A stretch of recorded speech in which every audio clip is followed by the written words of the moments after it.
जैसे ही उन्होंने अपेक्षाकृत कम आबादी वाले इलाके में उस पुरानी इमारत के सामने गाड़ी रोकी, सौम्या का दिल धक से रह गया।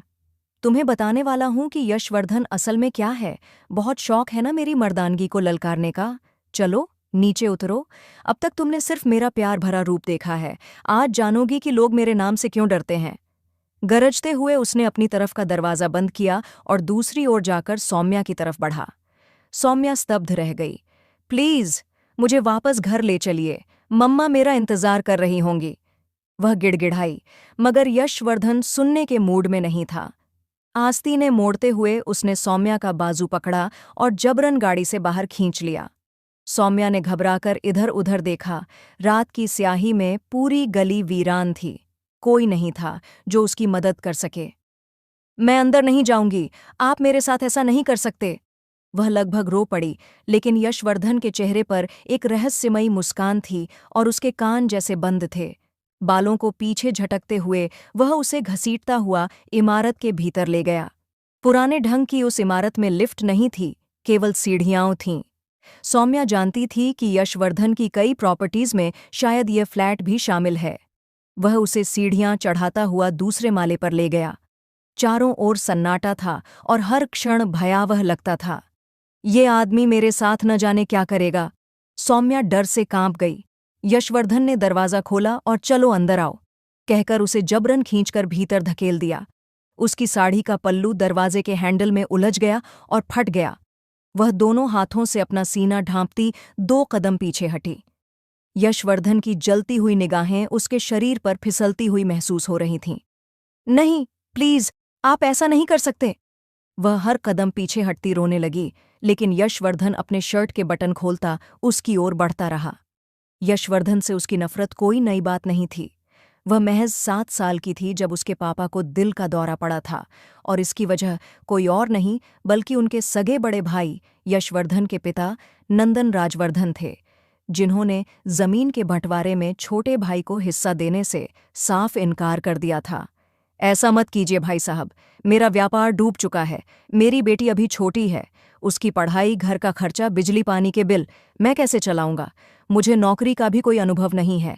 पापा ने जमीन मेरे नाम की थी, आप मुझे मेरे हक से वंचित नहीं कर सकते।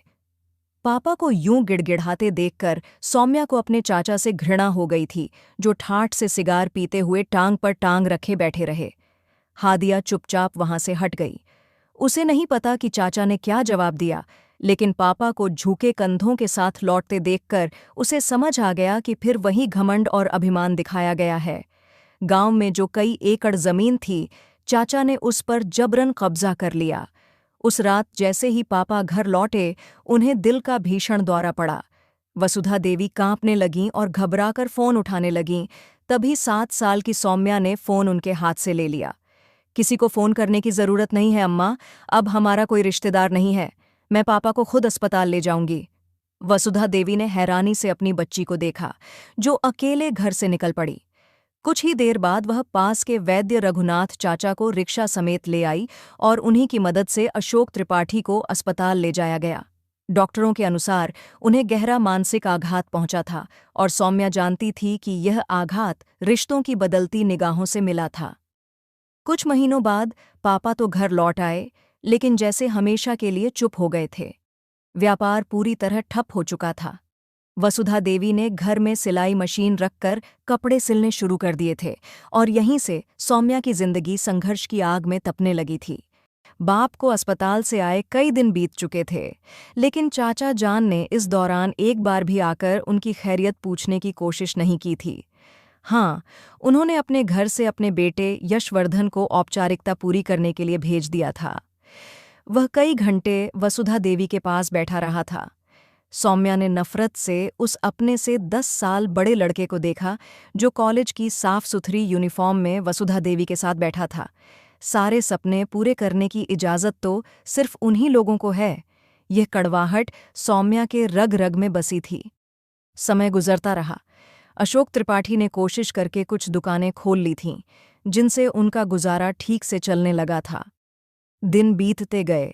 सौम्या ने किसी तरह अपनी स्कूल की पढ़ाई पूरी कर ली थी। वह होशियार थी।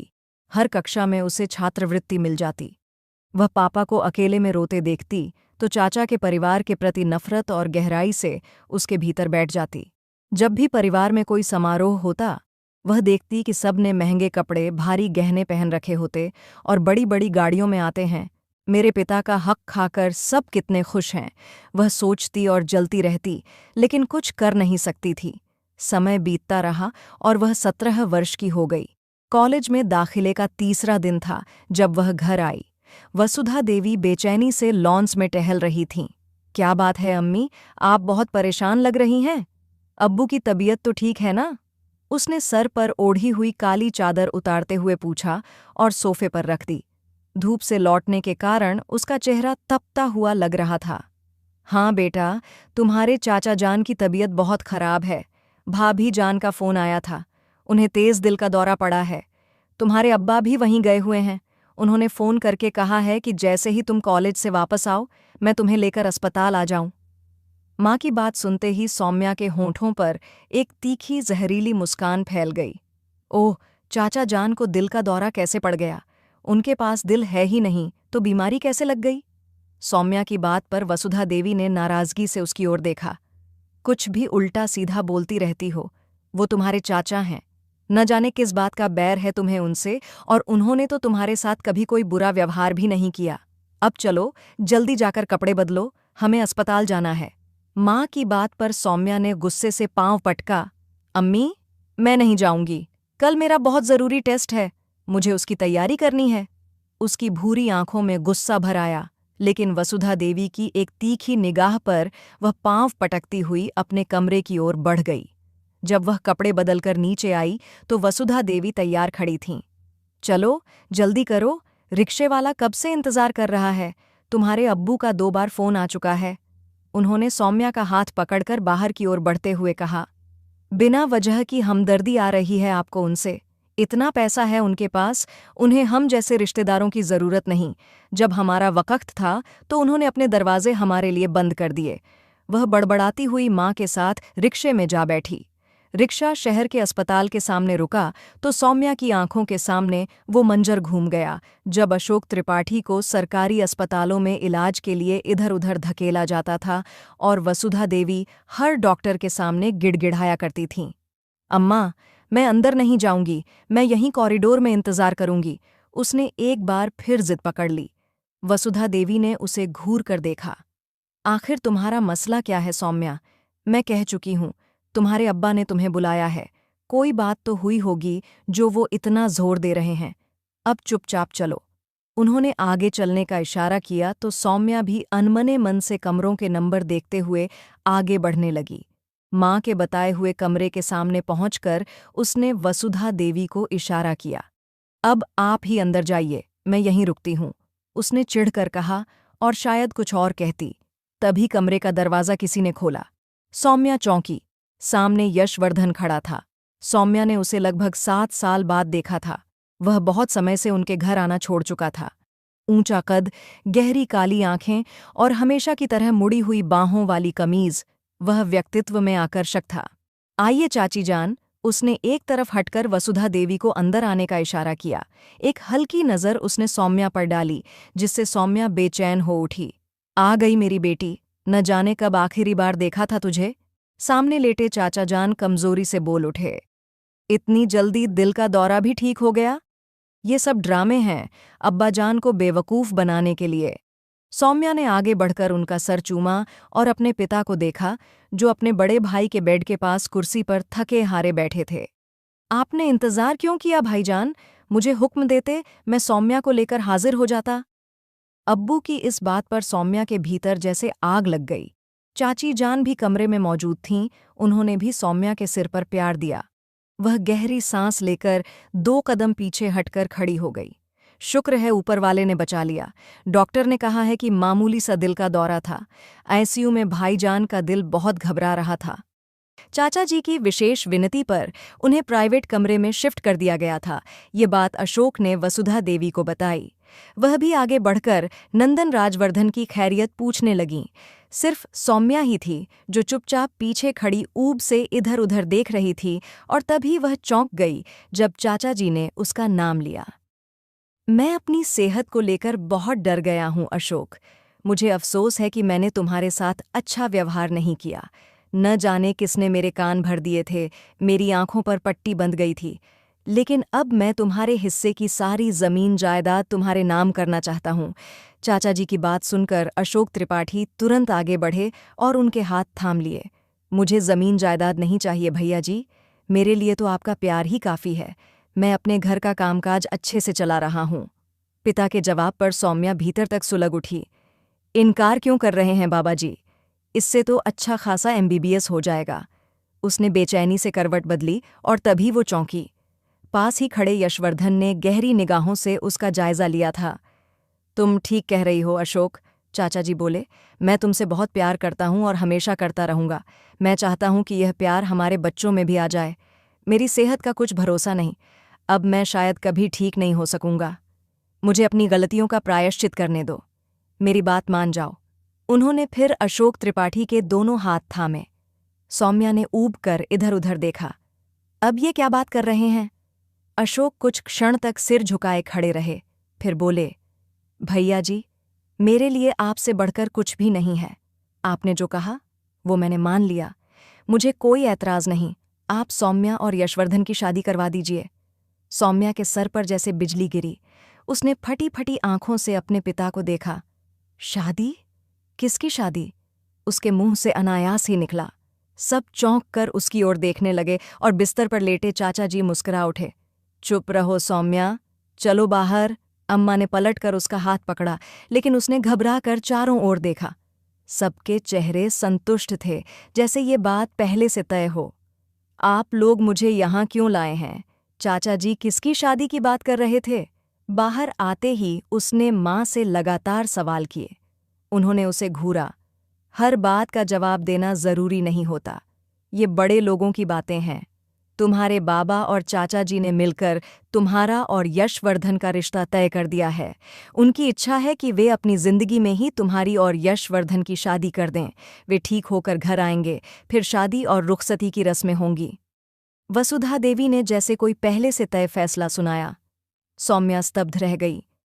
आप लोग सब पहले से तय करके बैठे हैं? किसी ने मुझसे मेरी मर्जी पूछी?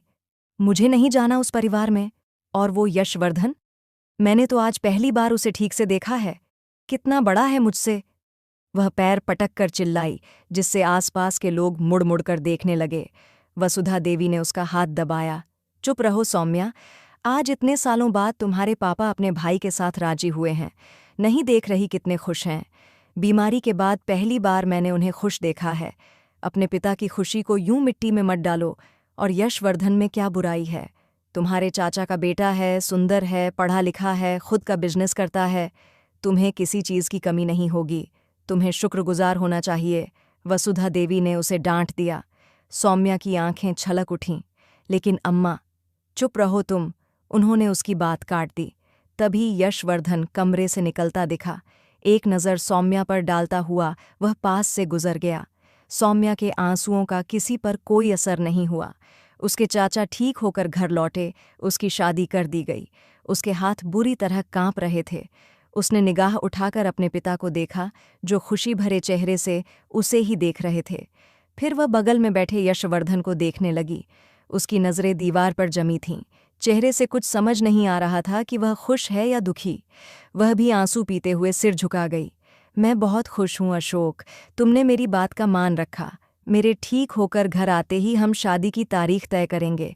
बहुत धूमधाम से करूँगा मैं सौम्या और यशवर्धन की शादी। चाचा जी खुशी से बोले। सौम्या की आंखों से 2 आंसू ढुलक गए। फिर वह मजबूर होकर बोली, अम्मी, मुझे घर जाना है, मेरा कल टेस्ट है। वह अचानक खड़ी हो गई। सब चौंक कर उसकी ओर देखने लगे। हाँ हाँ भाई, अब इसे घर जाने दो, थक गई होगी। कॉलेज से आते ही तो इसे यहाँ ले आए। चाचा जी ने प्रसन्नता से कहा। आइए, मैं आपको ड्रॉप कर देता हूँ। यशवर्धन ने बाहर निकलते हुए कहा तो सौम्या ने नफरत से उसे देखा और बोली, मुझे रिक्शा टैक्सी में आने जाने की आदत है, मैं चली जाऊंगी, आप जहमत न करें। उसकी आवाज़ में पहाड़ों सी सख्ती थी। यशवर्धन ने उसे भरपूर नज़रों से देखा, मगर वो अम्मा जान का हाथ पकड़कर बाहर निकल गई। यशवर्धन की निगाहें दूर तक उसका पीछा करती रहीं। घर पहुंचकर वो चुपचाप अपने कमरे में बंद हो गई। वसुधा देवी ने भी उसे जाने दिया, सोचती रहीं कि कुछ ही दिनों में ठीक हो जाएगी। इतने अच्छे घर में रिश्ता होने पर बेवकूफ़ को खुशी मनानी चाहिए, और ये सदमे में है। रसोई में काम करते हुए उन्होंने जैसे खुद को तसल्ली दी। चाचा जान को भी 1 हफ्ता अस्पताल में रहना था। सौम्या तो जैसे खामोश ही हो गई थी। 2 दिन बाद जब वो कमरे से बाहर निकली तो वसुधा देवी ने चैन की सांस ली। माँ, मैं कॉलेज जा रही हूँ। वो तैयार होकर नीचे आई थी। अरे रुक जाओ, उस कॉलेज में जाने की जरूरत नहीं है, वसुधा देवी बोलीं। यशवर्धन आया था कल शाम। वो तुम्हारे नए कॉलेज के एडमिशन फॉर्म दे गया है, मेज पर रखे हैं। कह रहा था कि आज मुलाजिम आकर फॉर्म ले जाएगा और जमा भी करवा देगा। कल से तुम अपने नए कॉलेज जाया करो। बहुत महंगा और अच्छा कॉलेज चुना है यशवर्धन ने तुम्हारे लिए। अम्मा जान ने फख्र से कहा तो सौम्या जैसे तिलमिलाकर पलटी। क्या मतलब है नया कॉलेज? इस कॉलेज में क्या बुराई है? अगर ये कॉलेज उनके मापदंड का नहीं है तो किसने कहा था मुझसे शादी करने को? मैं तो इसी कॉलेज में जाऊंगी, मुझे किसी के भी किसी एहसान की जरूरत नहीं। वो अपने आपे से बाहर हो गई थी। वसुधा देवी हक्का बक्का होकर उसे देखती रहीं। क्या हो गया है तुम्हें सौम्या? ये सरकारी कॉलेज है, टूटी फूटी सी इमारत है इसकी। तुम्हारे अब्बा के पास तो इतनी सामर्थ्य नहीं थी कि अच्छे कॉलेज में पढ़ा सकें। अब अगर यशवर्धन तुम्हें शहर के अच्छे कॉलेज में पढ़ाना चाहता है तो इसमें बुराई क्या है? पति है वो तुम्हारा। आखिरी बात ने तो सौम्या के तन मन में आग लगा दी। अम्मा जान, अगर मैं इस टूटे फूटे कॉलेज में पढ़ रही थी ना, तो इसकी जिम्मेदार भी चाचा जान और यही यशवर्धन मोहतरम है। वक़्त पर अगर अब्बा को उनकी ज़मीन जायदाद दे देते तो आज हमारे हालात बेहतर होते। ये भीख की तरह चंद रुपए देने की क्या ज़रूरत है? मुझे अपने कॉलेज में कोई बुराई नहीं लगती, मैं वहीं पढ़ूंगी। अगर यशवर्धन को कोई ऐतराज़ है तो शौक़त से मुझे छोड़ दें। वो इत्मीनान से कहती हुई कॉलेज बैग कंधे पर डालकर घर से निकल गई। वसुधा देवी ने दहल कर दिल पर हाथ रखा। कैंची की तरह चलती है इस लड़की की जुबान, न जाने क्या गुल खिलाएगी। सिर झटकते हुए वो घर के कामों में लग गईं, लेकिन ज़हन लगातार सौम्या की ही तरफ लगा रहा। उन्हें पता था थोड़ी ही देर में यशवर्धन का ड्राइवर एडमिशन फॉर्म लेने आने वाला है, और उनकी सोच सही थी। ड्राइवर नहीं आया, बल्कि खुद यशवर्धन ही घर में दाखिल होता दिखा। ऊंचे लंबे कद के साथ वो वसुधा देवी के सामने झुककर प्यार लेने आया तो उन्होंने गर्व से उसे देखा। दामाद के रूप में उन्हें बेटा मिल गया था। सौम्या कहाँ है? उसे कहिए मेरे साथ चले, कई जगह साइन की जरूरत पड़ सकती है। वैसे तो मेरे रहते कोई उसे परेशान नहीं कर सकता, लेकिन फिर भी एहतियात अच्छा होता है, उसने वसुधा देवी से पूछा। वो शर्मिंदगी से इधर उधर देखने लगीं। असल में बेटा, सौम्या को अपना यही कॉलेज पसंद है, वो यहीं पढ़ना चाहती है। तुम उसे छोड़ दो, बहुत जिद्दी है। वो एमबीबीएस करना चाहती थी, लेकिन हमारे पास इतने पैसे नहीं थे कि अच्छे कॉलेज में पढ़ा सकें। अब उसने जिद पकड़ ली है कि इसी कॉलेज में पढ़ेगी। इस कॉलेज में भी वैसे कोई बुराई नहीं है। वसुधा देवी ने जैसे यशवर्धन का दिल सौम्या के लिए साफ करने की कोशिश की। वो एक पल उन्हें देखता रह गया। क्या आपने उसे बताया था कि एडमिशन फॉर्म मैं दे गया था और मैंने ही नए कॉलेज की बात की? ठहरे हुए लहजे में उसने पूछा तो उन्होंने शर्म से सिर हिला दिया। ओह, ठीक है। वो जैसे सब समझ गया। आप एडमिशन फॉर्म मुझे दे दीजिए, मैं खुद उसका एडमिशन करवा दूंगा। मैंने पहले भी कहा था कि ये कॉलेज उसके लायक का नहीं। अगर पढ़ना ही है तो अच्छे कॉलेज में पढ़े, वरना इस कॉलेज में वक्त जाया करने का कोई मतलब नहीं। मेज पर पड़ा एडमिशन फॉर्म उठाकर उसने जेब में रखा और वसुधा देवी से रुखसत चाही। वो उसे देखती रह गईं। जिद में कौन ज्यादा पक्का था, उन्हें अंदाजा नहीं हो सका। हादिया अपनी कॉलेज की क्लास में बैठी थी। आखिरी क्लास का वक़्त था जब चपरासी आकर उसका नाम पुकारा। आपको प्रिंसिपल साहब ने बुलाया है मिस सौम्या। सब लड़कियों ने हैरानी से उसकी तरफ देखा। वो खुद भी हैरान होती हुई बैग उठाकर बाहर निकल आई। जी सर, आपने मुझे बुलाया? प्रिंसिपल के ऑफिस में दाखिल होकर उसने कहा। कुर्सी पर कोई बैठा था जिसकी पीठ सौम्या की ओर थी। जी हाँ, आपके रिश्तेदार आपको लेने आए हैं। आपका ट्रांसफ़र लेटर बन गया है। आपको बधाई हो, आपने इतने शानदार कॉलेज का एडमिशन टेस्ट पास कर लिया है और अब वहाँ आपका दाखिला हो गया है। उसने हैरानी से उस शख्स की ओर देखा और जैसे वहीं ठिठक गई। वो यशवर्धन था, जो गंभीर चेहरे के साथ उसे ही देख रहा था। उसे अपनी ओर आता देख वह खड़ा हो गया।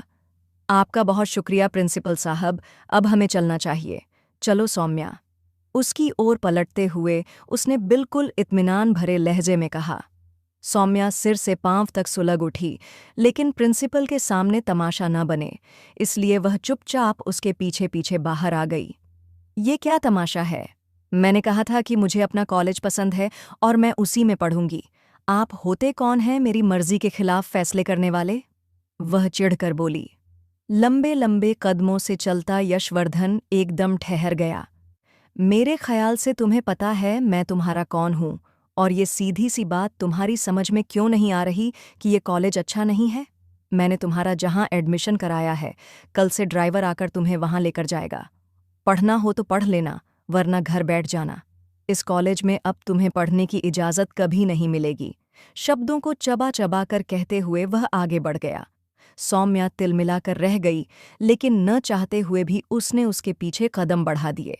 जानती थी कि अगर जरा भी ज्यादा बहस की तो वह सीधा उसके पापा से शिकायत कर देगा। न जाने कहाँ फंस गई हूं मैं। अच्छी भली इन लोगों के बिना जिंदगी कट रही थी। चाचा को भी अभी बीमार होना था। वह मन ही मन बड़बड़ाती हुई कॉलेज से बाहर निकल आई। सामने ही वो अपनी गाड़ी में उसका इंतजार कर रहा था। अब अगर गाड़ी में नहीं बैठी तो नया तमाशा लग जाएगा। बेहतर यही है कि आज अपना मुंह बंद रखो। यशवर्धन ने फ्रंट सीट का दरवाज़ा उसके लिए खोल रखा था, लेकिन वह आगे बढ़ी और जोरदार झटके से दरवाज़ा बंद कर दिया। फिर पीछे की सीट का दरवाज़ा खोलकर बैठते हुए उसने यशवर्धन पर नफ़रत भरी नज़र डाली। उसने एक नज़र सौम्या को देखा और गहरी सांस लेते हुए गाड़ी स्टार्ट कर दी। कल सुबह 8 बजे तैयार रहना, ड्राइवर तुम्हें लेने आएगा, और अब फिर से जिद मत करना कि वैन में धक्के खाते हुए कॉलेज जाओगी। तुम यशवर्धन की बीवी हो और मेरा कोई स्टैंडर्ड है। उसकी बात पर सौम्या ने तिलमिलाती हुई नज़र उस पर डाली, लेकिन वो उसे देख ही नहीं रहा था। दरवाज़ा खोलकर वह नीचे उतर गई। बहस करना बेकार था, मगर अंदर जाते ही उसने सारा गुस्सा वसुधा देवी पर निकाल दिया। अगले दिन सुबह उठते ही वह तैयार होकर अपने नए कॉलेज पहुंच गई। यशवर्धन की भेजी हुई शानदार गाड़ी ने उसे कॉलेज के गेट पर उतारा। कॉलेज की इमारत को देखकर वह हैरान रह गई। ऐसे कॉलेज में पढ़ने का तो उसने कभी सपना भी नहीं देखा था। क्लास में बैठते हुए एक पल के लिए वह झिझक गई। सारे ही लड़के लड़कियां एलीट क्लास से ताल्लुक रखते थे, सिर्फ वही थी जो मिडिल क्लास से थी। Your name please? क्लास में आने वाले प्रोफेसर ने उसकी ओर देखकर पूछा। नया चेहरा होने की वजह से वह उसे पहचान गया था। सौम्या ने आत्मविश्वास से खड़े होकर जवाब दिया तो एक पल के लिए पूरी क्लास चौंक कर उसकी ओर देखने लगी। सभी उसे देख रहे थे, खासकर वो professor. Okay okay, sit down please, professor ने कहा, लेकिन सौम्या को उसकी गहरी नज़रें खुद पर जमी साफ महसूस हो रही थीं। ये तो वही है, यशवर्धन की वाइफ। लड़कों और लड़कियों की सरगोशियां सौम्या के कानों में पड़ीं। उलझन में पड़ती वह अपनी किताबें खोलकर उन पर झुक गई। क्लास खत्म हुई तो सभी छात्र छात्राएं उठकर बाहर निकल गए। वह भी बैग में किताबें समेटती हुई बाहर निकल रही थी कि उसे अपनी पीठ पीछे प्रोफेसर की आवाज़ सुनाई दी। Excuse me, miss Saumya. हैरान होते हुए वह पलटी। जी सर? उसने पूछा तो प्रोफेसर मुस्कुरा दिया।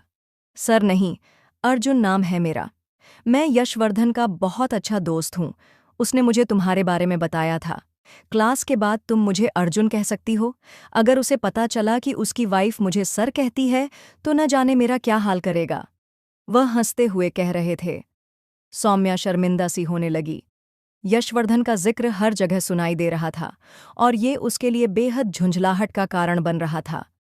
ऐसी कोई बात नहीं, उसने कहना चाहा, मगर अर्जुन ने फिर से ताकीद की कि क्लास के अलावा वह उसे सिर्फ अर्जुन कहे। न चाहते हुए भी उसने सिर हिलाया और क्लास से बाहर आ गई। कॉलेज का माहौल और पढ़ाई उसे बहुत पसंद आई। दिल ही दिल में उसने मान लिया कि इंस्टीट्यूट के मामले में यशवर्धन की पसंद बेहतरीन थी। और फिर तो जैसे एक रूटीन बन गया, घर से कॉलेज, कॉलेज से घर। कॉलेज में उसे अर्जुन की ओर से पूरा सहयोग मिला। किसी भी परेशानी को वह चुटकियों में हल कर देता था। अक्सर वो क्लास के बाद उसे अपने ऑफिस में बुला लेता, छोटी छोटी बातें करता और कॉलेज के माहौल में रुचि लेने के लिए प्रेरित करता था। करियर काउंसलिंग करते करते वो अक्सर उससे उसके घर के बारे में बातें पूछने लगता। अर्जुन को इत्मीनान था कि वह कोई अजनबी नहीं है, इसलिए वह भी उससे लंबी बातचीत कर लेती थी। सच तो ये था कि एकदम से पूरा माहौल बदल जाने की वजह से वह खुद भी झिझक रही थी। एलीट क्लास के लड़के लड़कियों में से किसी से उसकी बातचीत हलचल से आगे नहीं बढ़ पाई थी। ऐसे में सिर्फ अर्जुन ही था जिससे वह अपनी बात साझा कर लेती थी।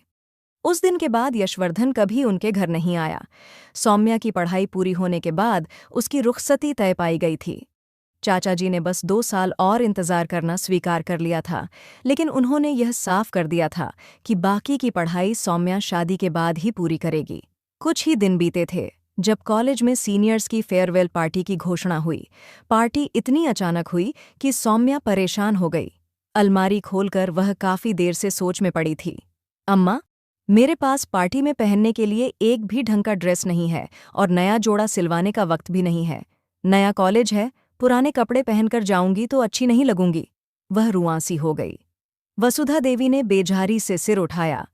एक तो तुम्हारी नए कपड़ों की फरमाइश कभी खत्म नहीं होती। बाकी कपड़े पुराने हैं तो अपनी ससुराल से आए कपड़े पहन लो, जो उन्होंने सगाई के तोहफे में भेजे थे। तुमने अब तक खोलकर भी नहीं देखे। माँ की बात पर सौम्या का गला तक कड़वा हो गया। नाम मत लें उन कपड़ों का, भीख की बू आती है उनसे। उनसे अच्छा है कि मैं ये 10 साल पुराना जोड़ा पहनकर चली जाऊं। उसने अलमारी से एक सस्ता सा लोन का जोड़ा निकालकर माँ के सामने लहराया तो माँ फिर से मटर छीलने में लग गई। सौम्या उदासी से फिर अलमारी की तरफ बढ़ गई। काफी देर खोजने के बाद भी कोई ढंग का जोड़ा न मिलने पर वह रो देने के करीब आ गई। अम्मा, आप चुपचाप सब्जी काट रही हैं। मेरी मुश्किल का कोई हल तो बताइए, वरना कल मेरा मजाक बन जाएगा। वसुधा देवी ने उसकी बात पर सिर उठाया। ऐसा कर, मेरी साड़ियों में से एक साड़ी पहनकर चली जा। वो साड़ियां जो मैंने अपने दहेज और बरे के वक्त सिलवाई थीं। माँ की बात पर वो एक पल के लिए चुप हो गई। आज से पहले उसने कभी साड़ी नहीं पहनी थी, लेकिन माँ का पुराना ट्रंक खोलकर उसने सारी साड़ियां निकालीं। साड़ियां तो कमाल की थीं। उन्हीं में से एक बेहद नर्म और महीन कपड़े की साड़ी निकालकर उसने प्रेस कर दी थी। साड़ी को देखकर वसुधा देवी एक पल के लिए सोच में पड़ गईं। पता नहीं यशवर्धन को कैसा लगे साड़ी पहनना। तुम्हारे ससुराल में साड़ी पहनना मना माना जाता है, इसलिए मेरी सारी साड़ियां भी यूं ही रखी रहीं, उन्होंने कहा तो सौम्या तिलमिला उठी।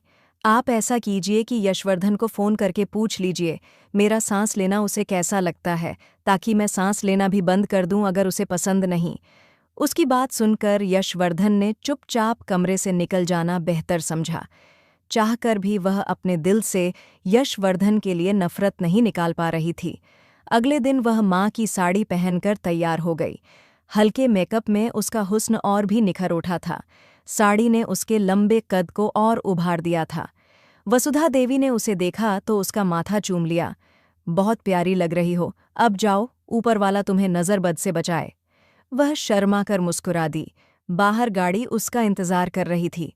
गाड़ी में बैठते ही उसने ड्राइवर को चलने का इशारा किया। कॉलेज की पार्टी हमेशा की तरह रंग बिरंगी थी। जिसने भी सौम्या को देखा उसने तारीफ ही की। वाह, तुम तो बिल्कुल ईस्टर्न ब्यूटी लग रही हो इस साड़ी में, तुम्हारी चॉइस तो कमाल की है। लड़के लड़कियां उसके पास से गुजरते हुए तारीफ करते तो वह हल्के से सिर हिलाकर तारीफ कबूल कर लेती थी। सिर्फ अर्जुन ही था जो उसे देखकर एक पल के लिए ठहर सा गया था। थोड़ी ही देर में वह गायब हो गया और जब लौटा तो उसने इशारे से उसे अपने पास बुलाया। बाकी स्टूडेंट्स ने भी सौम्या को अर्जुन की ओर जाते हुए देख लिया था। क्या बात है, कोई परेशानी है? सौम्या ने पास पहुंचते ही पूछा तो अर्जुन ने गहरी सांस ली। हाँ, कॉलेज पार्टी की तस्वीरें वेबसाइट पर अपलोड हो चुकी हैं, वहीं से यशवर्धन ने देख लिया है और अब उसका मैसेज आया है कि तुम्हें जल्द से जल्द घर वापस भेज दूं। उसकी बात पर सौम्या के माथे पर बल पड़ गए। व्हाट? घर वापस क्यों? क्या मेरी मौजूदगी से उन्हें कोई प्रॉब्लम है? उसके लहजे में गुस्सा था। अर्जुन ने फिर गहरी सांस ली। तुम यशवर्धन को जानती नहीं हो, उसे साड़ी से सख्त नफरत है। साड़ी पहनने वाली लड़कियां उसे बिल्कुल पसंद नहीं। शायद उसने तुम्हें साड़ी में देख लिया है, इसलिए चाहता है कि तुम घर चली जाओ, या फिर हो सकता है कि तुम कपड़े बदल लो। अर्जुन की बात पर सौम्या का खून खौल उठा। यशवर्धन? कौन होता है मेरे कपड़ों पर टिप्पणी करने वाला? क्या मेरी अपनी कोई पसंद नहीं? उसकी आंखों में आंसू थे, मगर उसने अर्जुन के सामने खुद को रोक लिया। लो, यशवर्धन की कॉल आ रही है, प्लीज घर चली जाओ, वरना वो मुझे सस्पेंड न करवा दे। अर्जुन की बात पर सौम्या को बेहद अपमान महसूस हुआ, मगर खुद को संभालते हुए वह पर्स उठाकर तेजी से बाहर निकल गई। आखिर ये शख्स चाहता क्या है? हर हाल में साबित करना चाहता है कि मैं उसकी गुलाम हूं? इतनी बेइज्जती और जिल्लत, आखिर उसे ये हक किसने दिया? आंखों में आए आंसुओं को छुपाते हुए वह गाड़ी में बैठ गई। ड्राइवर ने गाड़ी स्टार्ट की और उसे घर पहुंचाकर रोक दी। सौम्या को इतनी जल्दी लौटता देख वसुधा देवी हैरान रह गईं, लेकिन बिना कोई जवाब दिए सौम्या अपने कमरे में चली गई। कपड़े बदल कर वह मुंह के बल बिस्तर पर गिर पड़ी। शाम तक वह कमरे से बाहर नहीं निकली। अगले 2 दिन उसने कॉलेज से भी छुट्टी ले ली और हर आने वाली कॉल को नज़रअंदाज कर दिया। 2 दिन बाद सुबह सुबह वसुधा देवी कमरे में आईं। क्या बात है, 2 दिन से कमरे का दरवाज़ा बंद है। चलो, फ्रेश हो जाओ, शाम को तुम्हारी फुफ्फी की बेटी की शादी है। शादी अचानक तय हुई है, आज ही कार्ड आया है। अच्छा सा तैयार होकर जाना, सब लोग तुम्हें पहली बार यशवर्धन की बीवी के रूप में देखेंगे। उन्होंने खिड़की के पर्दे हटा दिए। सौम्या ने झटके से आंखें खोलीं। यशवर्धन की बीवी, यशवर्धन की मिल्कियत। एक नफरत की लहर उसके भीतर दौड़ गई और उसी पल एक विचार उसके जहन में आया। वह उठकर बैठ गई। आपने कहा था ना कि मेरे ददिहाल में साड़ी पहनना मना है? वसुधा देवी ने हाँ में सिर हिलाया। हाँ, कहाँ तो था, मुझे भी तुम्हारी दादी ने टोका था, तभी से मैंने साड़ी पहननी छोड़ दी। सौम्या के होठों पर एक रहस्यमयी मुस्कान आई। ठीक है, लेकिन आपको ये नहीं पता कि यशवर्धन को तो साड़ियाँ बहुत पसंद हैं, इसलिए आज मैं साड़ी पहनकर ही जाऊंगी। उसकी बात पर वसुधा देवी ने हैरानी से देखा। अगर यशवर्धन को पसंद है तो जरूर पहन लो, मुझे क्या आपत्ति हो सकती है, लेकिन अगर उसने वहां कुछ कह दिया तो? वसुधा देवी की बात पर सौम्या फिर सुलग उठी। अम्मा, मैंने कहा ना कि मैं उसकी पसंद के कपड़े ही पहन रही हूं, फिर भी अगर उसे कुछ कहना है तो कहे, मैं क्यों डरूं? वसुधा देवी सिर हिलाकर बाहर चली गईं और सौम्या बेसब्री से शाम का इंतजार करने लगी। आज वो अपने सारे अपमानों का बदला लेने वाली थी। आज या तो आर या पार, उसने तय कर लिया था। शाम में वह अपने कमरे में बड़े मन से तैयार हो रही थी। वसुधा देवी नीचे से कई बार आवाजें दे चुकी थीं। आराम से तैयार होने दो उसे, क्यों परेशान कर रही हो? अशोक त्रिपाठी ने टोका तो वसुधा देवी पलट पड़ीं। सारे मेहमान आ चुके हैं, कई बार मुझे कॉल आ चुके हैं। यशवर्धन का भेजा हुआ ड्राइवर बाहर 1 घंटे से खड़ा है और इसकी तैयारियां ही खत्म नहीं हो रहीं। तभी सौम्या ऊपर से नीचे उतरती नजर आई। बस हो गई हूं तैयार अम्मा। वसुधा देवी ने एक नज़र उसे देखा। डार्क मेकअप, साड़ी को स्टाइल से दाएं कंधे पर सेट किया हुआ था। वसुधा देवी को कुछ चिंता हुई। जरूरी था कि यही साड़ी पहनती? कुछ और पहन लेती, कहीं कोई बखेड़ा ना हो जाए। वह घबराई हुई थीं। सौम्या मुस्कुरा दी। फिक्र मत कीजिए, कुछ नहीं होगा। थोड़ी देर बाद वे शादी में पहुंच चुके थे। शहर के महंगे होटल में आयोजन रखा गया था। वसुधा देवी के साथ जब सौम्या दरवाजे से अंदर दाखिल हुई तो हर किसी की नज़र उस पर टिक गई। उसे देखकर कई आंखें हैरत से फैल गईं। सौम्या ने मुस्कुराकर एक नज़र पूरे मेहमानों पर डाली। किसी ने साड़ी नहीं पहन रखी थी, यानी अम्मा की बात सही थी। अब आएगा मज़ा। मुस्कुराते हुए वह एक और रखी कुर्सियों में से एक पर बैठ गई। वसुधा देवी रिश्तेदारों से मिलने लगीं और अशोक जी पहले ही यशवर्धन के पिता नंदन राजवर्धन के पास जा चुके थे। यह बात यशवर्धन ने भी देख ली थी कि सौम्या वसुधा देवी के साथ अंदर आ रही है और अब उसके माथे पर बलों की संख्या बढ़ती ही जा रही थी।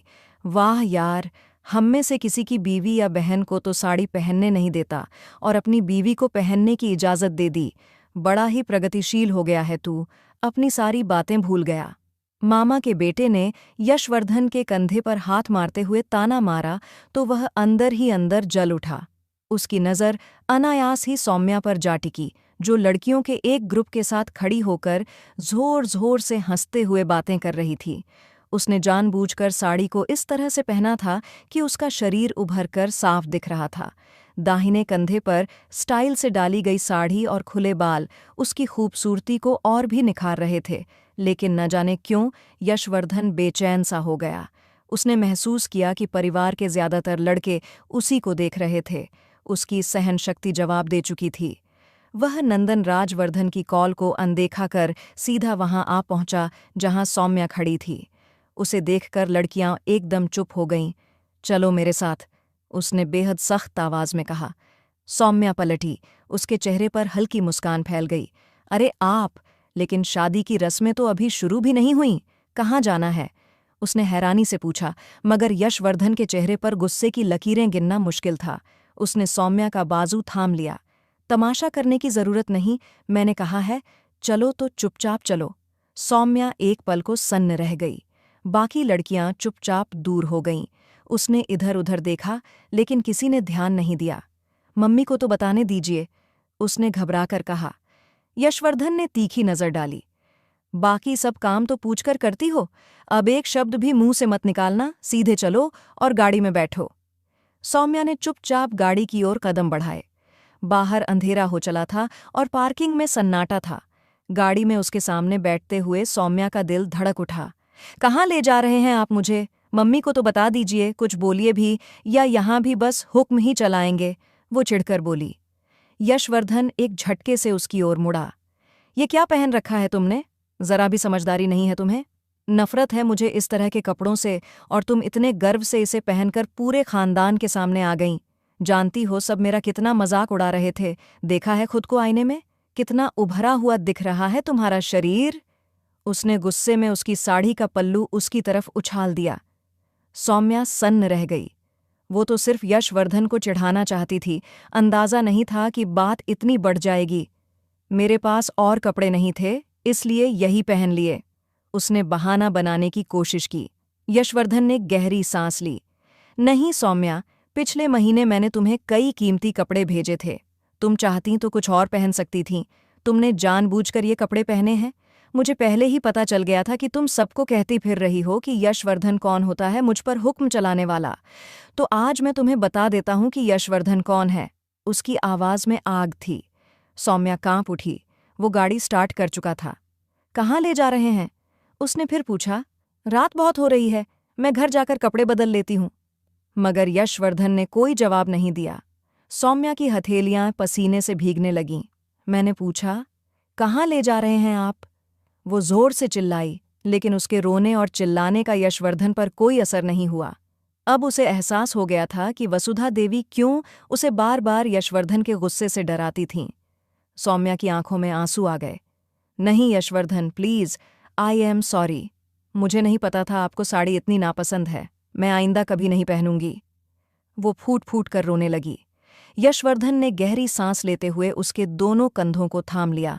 बैठ जाओ, मैं कुछ नहीं कर रहा, इतना परेशान होने की जरूरत नहीं है। उसकी मुलायम आवाज पर सौम्या ने आंसू भरी निगाह से उसे देखा। उसके चेहरे पर अब सख्ती नहीं, बल्कि भावनाओं की नरमी थी। सौम्या की आंखों में जैसे अविश्वास उतर आया था। क्या वो सब कुछ सिर्फ एक नाटक था? मुझे नीचा दिखाने के लिए, मेरे आंसू देखने के लिए, अपने आप को कमजोर दिखाने के लिए? लेकिन सौम्या को अब बहुत गुस्सा आ रहा था। मुझे घर वापस जाना है, आंसू पोंछते हुए उसने दृढ़ता से कहा। क्या तुम्हें मेरा साथ पसंद नहीं? यशवर्धन ने अजीब से लहजे में कहा। अगर तुम वाकई मेरे साथ समय नहीं बिताना चाहती, तो मैं तुम्हें तुम्हारे घर छोड़ देता हूं। तुम्हारी मर्जी के खिलाफ तुम्हें छूंगा तक नहीं। लेकिन सौम्या को उस वक्त सिर्फ वहां से जाना था। हाँ, मुझे आपके साथ नहीं रहना, मुझे घर वापस जाना है। वो फिर से वही पुरानी सौम्या बन गई थी। यशवर्धन कुछ क्षणों तक उसे देखता रहा, फिर बोला, मेरे पीछे आओ, और चाबी उठाकर आगे बढ़ गया। सौम्या खुद को संभालते हुए धीरे धीरे सीढ़ियां उतरकर नीचे आ गई। यशवर्धन कार में इंतजार कर रहा था। उसने बिना कुछ कहे कार स्टार्ट की और सौम्या को होटल के सामने छोड़ गया। अंदर खाना चल रहा था। सौम्या चुपचाप वसुधा देवी के पास जाकर बैठ गई। तुम कहाँ चली गई थी? बहुत देर से दिख नहीं रही थी, वसुधा देवी ने पूछा, तो वो बस एक गहरी सांस लेकर रह गई। वॉशरूम गई थी। पूरी शादी की रस्मों में यशवर्धन फिर नहीं दिखा। अगली सुबह सौम्या उदास मन से कॉलेज गई। अर्जुन उसे क्लास में बार बार देख रहा था। क्लास खत्म होते ही उसने इशारे से अपने ऑफिस बुलाया और बाहर निकल गया। सौम्या ने बैग उठाया और वहां चली गई। क्या बात है अर्जुन, तुम कुछ अपसेट लग रहे हो? उसने पूछा। अर्जुन बोला, कल शादी में मैं भी इनवाइटेड था, मैंने देखा तुम साड़ी पहनकर आई थीं। क्या चल रहा है तुम्हारे और यशवर्धन के बीच? उसकी बात पर सौम्या जैसे फट पड़ी। मुझे तुम में और तुम्हारे पैसों में कोई दिलचस्पी नहीं है, ना ही मुझे उसके एहसानों के बोझ तले जीना है। मुझे भिक्षा में मिला रिश्ता और दौलत नहीं चाहिए। मैं किसी आम इंसान से शादी करके खुश रह सकती हूँ, लेकिन ये बात यशवर्धन को समझाए कौन? मैं उससे नफरत करती हूँ। वो भीगे लहजे में न जाने क्या क्या कहती चली गई। अर्जुन अजीब निगाहों से उसे देखता रहा और फिर अचानक बोला, अगर तुम चाहो तो मैं तुम्हारा और यशवर्धन का तलाक करवा सकता हूँ, लेकिन बदले में मुझे क्या मिलेगा? थोड़ी बहुत खुशी तो मुझे भी मिलनी चाहिए ना। शादी नहीं तो कुछ दिनों का मजा ही सही। अर्जुन के लहजे में घिनौनी मंशा साफ झलकने लगी। सौम्या की धड़कन जैसे रुक सी गई। वो घबराकर उठी और दरवाजे की ओर देखा। दरवाज़ा बंद था। ये आप क्या कह रहे हैं? आपने कहा था आप यशवर्धन के दोस्त हैं, तभी मैंने आपको सब बताया। वो कांपती आवाज में बोली। अर्जुन ने कुटिल मुस्कान के साथ कहा, हाँ, मैं उसे दोस्त मानता हूं, लेकिन क्या तुमने उससे कभी पूछा कि वो मुझे दोस्त मानता है या नहीं? तुम क्या उससे तलाक मांगोगी? वो खुद ही तुम्हें तलाक देने वाला है। उसने कुटिलता से हंसते हुए कहा, मैंने तुम्हारे और उसके रिश्ते को ऐसी चोट दी है कि अब वो कभी नहीं जुड़ सकता। बचपन से यशवर्धन की वजह से मैं हमेशा नजरअंदाज होता आया हूं, लेकिन अब उसकी सारी खुशियां बर्बाद कर दी हैं मैंने। सौम्या के होंठ कांपने लगे। अर्जुन फिर बोला, तुम कितनी मूर्ख हो, तुम्हें अब तक नहीं समझ आया? तुम्हारी सारी नफरत भरी बातें मैं यशवर्धन तक पहुंचाता रहा। वो बहुत खुश था तुमसे शादी करके, क्योंकि वो तुम्हें बचपन से चाहता आया है। लेकिन उसकी किस्मत खराब थी जो उसने तुम्हें मेरे हवाले कर दिया। और साड़ी वाली बात भी मैंने ही तुम्हारे दिमाग में डाली थी। मुझे पता था तुम बदले में वही पहनोगी, और तुमने वही किया। अब बस कुछ दिन और इंतज़ार करो, वो खुद तुम्हें तलाक भेज देगा। फिर तुम वही करोगी जो मैं कहूँगा। नहीं तो मैं पूरे कॉलेज में फैला दूंगा कि हमारा अफेयर है, तब तुम्हारा क्या होगा? सौम्या का दिल चाहा कि एक जोरदार तमाचा उसके मुंह पर मार दे, लेकिन वो असहाय थी। खुद ही अपने पंख काट बैठी थी। उसने घबराई नजरों से दरवाजे की ओर देखा। कोई नहीं था। अर्जुन ने उसके हाथ को पकड़ा और अर्थपूर्ण लहजे में कहा, सब जानते हैं कि तुम घंटों मेरे ऑफिस में बैठकर बातें करती हो। लेकिन ठीक उसी पल दरवाज़ा जोर से खुला। सौम्या और अर्जुन घबरा कर पलटे। यशवर्धन! सौम्या के होंठ बिन आवाज हिले। दरवाजे पर वहीं खड़ा था। गंभीर निगाहें अर्जुन पर गड़ी थीं। अर्जुन खुद को संभालते हुए बोला, तुम यहाँ क्या कर रहे हो? यशवर्धन नपे-तुले कदमों से अंदर आया और बोला, ये सवाल तो तुम्हें खुद से करना चाहिए। जब सौम्या मेरे खिलाफ बात कर रही थी तो तुमने मुझे कॉल मिलाई, ताकि मैं सारी बातें सुन सकूं। लेकिन तुम्हारी बदकिस्मती की कॉल कट नहीं हुई और मैं कॉलेज के बाहर ही खड़ा था। मुझे आज सौम्या से कुछ बात करनी थी, इसलिए आया और सारी बातें सुन ली। उसने आत्मविश्वास से कहा और सौम्या के पास आकर खड़ा हो गया। सौम्या के शरीर में जान सी आ गई थी। ऐसा लगा जैसे किसी मजबूत पनाहगाह के घेरे में आ गई हो। जबकि अर्जुन और वह दोनों ही यशवर्धन के माथे पर उभरते पसीने के कतरे देख चुके थे। अब समझ में आया कि तुम हमेशा घुमा फिराकर मुझे सौम्या की बातें क्यों बताते रहते थे। क्योंकि सौम्या मुझसे नफरत करती है, और वो बातें तुम मुझे जानबूझकर बताते थे ताकि मैं तुम पर भरोसा कर लूं। तुम हमेशा से मेरी तवज्जो चाहते थे, ताकि मैं तुम्हें अपनी कंपनी में अच्छी पोस्ट दे दूं। तुम्हारा लालच तुम्हारे चेहरे पर साफ नजर आता है, लेकिन तुम मुझे इतना बड़ा नुकसान पहुंचाओगे ये मैंने कभी सोचा भी नहीं था। लेकिन तुम्हें अंदाज़ा नहीं कि तुमने यशवर्धन से टक्कर ले ली है। मैं तुम्हें कहीं का नहीं छोड़ूंगा, और मेरी पत्नी के साथ हरासमेंट करने वाले का अंजाम क्या होता है, ये तुम खुद भी जानते हो। वो मौत जैसे ठंडे लहजे में कह रहा था। अर्जुन के तो छक्के छूट गए। नहीं यशवर्धन, ये लड़की झूठ बोल रही है, इसकी बातों में मत आओ, मैं सब बताता हूँ। वो सफाई दे रहा था, मगर यशवर्धन पलटकर कमरे से बाहर निकल गया। चलो हादिया, उसने मूंढकर सौम्या से कहा, तो जैसे सौम्या एक नई जिंदगी में लौट आई। बाहर गाड़ी में उसके सामने बैठते ही उसकी आंखों से आंसू बहने लगे। आई एम सॉरी। पहली बार उसने दिल से माफ़ी मांगी। यशवर्धन ने एक नज़र उस पर डाली। कोई बात नहीं, तुम्हें मुझसे इतनी सारी शिकायतें थीं, लेकिन तुम्हें मुझसे बताना चाहिए था। मुझे तुम्हारे साड़ी पहनने पर भी कोई ऐतराज़ नहीं होता, अगर तुम बस एक बार मुझे बता देती। मेरे खिलाफ इतनी नफ़रत क्यों भर गई थी तुम्हारे अंदर? मैं मानता हूँ पापा ने चाचा की ज़मीन उन्हें न देकर गलती की थी, लेकिन अब तो वो सब कागज़ात बनवा चुके हैं, और कुछ ही दिनों में वो सारी ज़मीन चाचा के नाम हो जाएगी। तो फिर इस सब की सज़ा तुमने मुझे क्यों दी? तुमसे शादी करना मेरी ख्वाहिश थी, पापा की नहीं। मैं हकीकत में तुमसे मोहब्बत करता हूँ, तुम्हारा ख्याल रखने की कोशिश करता हूँ। इसमें कोई दिखावा या एहसान नहीं था। अर्जुन कुछ और भी कहता रहा, मगर सौम्या शर्मिंदगी से सर झुकाए बैठी थी।